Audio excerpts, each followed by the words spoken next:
Saudara Satuan Tugas Penanganan COVID-19 Kota Banda Aceh membuka layanan rapid test antigen gratis di Terminal Bus Batoh. Layanan yang mulai tersedia sejak Senin 3 Mei ini diharapkan mampu mengantisipasi penyebaran COVID-19 di Aceh yang menunjukkan tren peningkatan.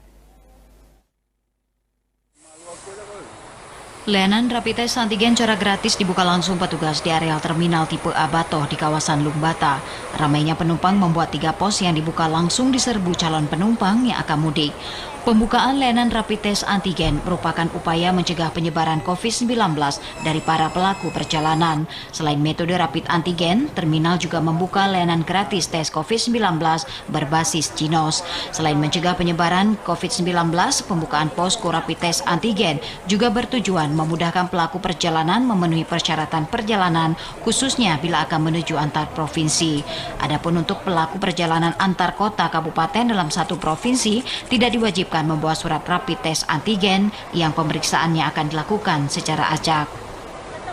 Salah satu usaha kita untuk meminimalisir bila ada yang reaktif, mungkin kan kita tidak izinkan dulu untuk berangkat karena mengurangi resiko terpapar ataupun penularan yang lebih luas. Jadi kita koordinasi dengan pihak Polresta, pihak Perhubungan dan Kodim untuk kita laksanakan ini. Lonjakan penumpang atau mudik awal mulai terlihat di Terminal Tipe A Batoh, Kecamatan Lungbata, Banda Aceh sejak 29 April lalu. Jumlah penumpang yang biasanya hanya mencapai 200 orang naik menjadi 1.200 per hari dengan tujuan ke sejumlah kabupaten kota maupun provinsi.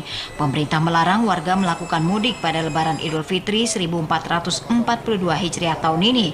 Larangan tertuang dalam Surat Edaran Satuan Tugas Penanganan COVID-19 nomor 13 tahun 2021 tentang peniadaan mudik Hari Raya Idul Fitri dan upaya pengendalian penyebaran COVID-19 selama bulan suci Ramadan.